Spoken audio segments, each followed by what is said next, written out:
मैंने अभी जिक्र भी किया था इंट्रोडक्शन में, ऐसी शख्सियत हैं आप, क्योंकि सनातन धर्म का आपने यहाँ पर जिक्र किया है। सनातन धर्म की तरफ आपका झुकाव कब हुआ, कैसे हुआ? नहीं, एक्चुअली देखिए, मैं कहीं से तो शुरुआत हुई होगी, कोई पॉइंट? हाँ, मैं बता रही हूँ, मैं एक एक्सीडेंटल मुस्लिम हूँ और मेरे घर का प्रभाव, या आप मेरे माता पिता से मिलेंगी या आप मेरे परिवार वालों से मिलेंगी या आप मेरे बेटे से मिल लीजिएगा तो आपको फील ही नहीं होगा कि मुसलमान फैमिली में मैं बैठी हूँ। अच्छा, हम घंटे 2 घंटे के लिए एक्ट कर सकते हैं, पर अगर आप 1 महीना रह लो और उसके बाद भी अगर आप ये कह दो कि भाई हमें तो फील नहीं हुआ कि वो मुस्लिम फैमिली है, तब तो आपको यकीन हो जाएगा। मेरी अपब्रिंगिंग, या हम 3 बहनें हैं, हम 3 बहनों की अपब्रिंगिंग बहुत ही एडुकेटेड तरीके से हुई है।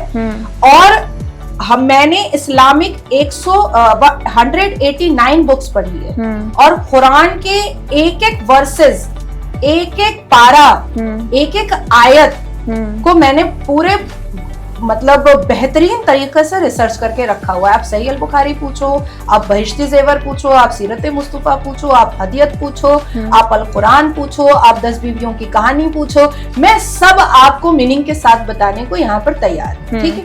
लेकिन जैसे जैसे मैं बड़ी हो रही थी, 6 साल की उम्र में मैं अपने अब्बा के साथ हैदराबाद गई हुई थी, वहाँ के होटल में मैं रुकी हुई थी और मैं पंडित जी पूजा कर रहे थे वो होटल के नीचे रिसेप्शन के पास, मैं खड़े हो गई थी प्रसाद लेने के लिए।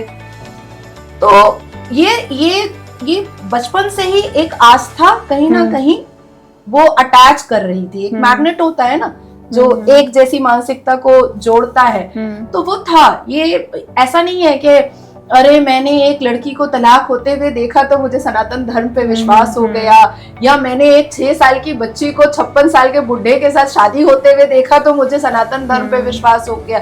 Not at all. जो बेहूदगी, जो बदतमीजी, जो अश्लीलता, जो बेहयाई इस्लाम में है और खुद अल कुरान में लिखा हुआ है वो तो है, लेकिन मेरा जो कनेक्शन सनातन धर्म से है वो इन चीजों को जानने से पहले, और जब जान गई तो मुझे लगा कि मुसलमानों को रिफॉर्म होना चाहिए। आज सऊदी अरब में रिफॉर्म हो रहा है।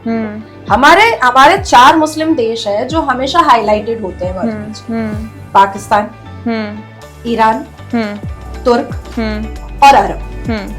पाकिस्तान बोलता है एटमी ताकत है, ईरान बोलता है मेरे से बेटर ऑर्गेनाइजेशन किसी के पास नहीं है, तुर्क बोलता है कि मेरे से अच्छा डेस्टिनेशन किसी के पास नहीं है, और अरब क्या बोलता है, मक्का मेरे पास है, मक्का मुअज्जमा और मदीना मुनव्वरा मेरे पास है।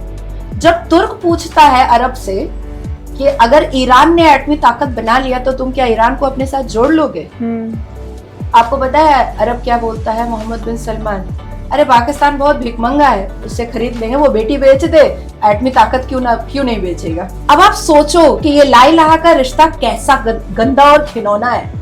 आप 2024 में चले जाओ, 2024 में हमने जुलाई से लेकर के सितंबर तक में देखा कि पाकिस्तान से अफगानियों को लात जूता मार करके निकाला जा रहा है और अफगानियों की बहू बेटियों का इज्जत भी लूट करके उनसे तो पैसा लिया ही जा रहा है, उनकी प्रॉपर्टी तो पाकिस्तानी सरकार ने लिया ही लिया, लेकिन साथ में अफगानी बहू बेटियों की इज्जत तक लूट ली। ये है ला इलाहा का रिश्ता। 1947 में हम भारत की आजादी माने या भारत का पार्टीशन माने, तो जब आजाद हुआ भारत और पाकिस्तान बना ही मुसलमानों के नाम पर, तो फिर सिर्फ 72 लाख मुसलमान वहां गए क्यों भैया? 3 करोड़ से ज्यादा यहाँ क्यों रह गए? और चलो ठीक है, आपने इस्लाम के नाम पर एक देश बना लिया, तो काहे को शिया की मस्जिद तोड़ रहे हो, काहे को वहाबी की मस्जिद फोड़ रहे हो, काहे को शियाओं की बेटियों को उठा करके रेप कर रहे हो? कल ना सिख वालों ने पाकिस्तान में एक डेमोन्स्ट्रेशन दिया है, एक प्रदर्शन निकाला है, उनकी बेटी को उठा करके रेप किया मस्जिद में। कल की बात है, कल की बात है। तो ये ला इलाहा का रिश्ता is a fake and fabricate, दिखावा है, छल है।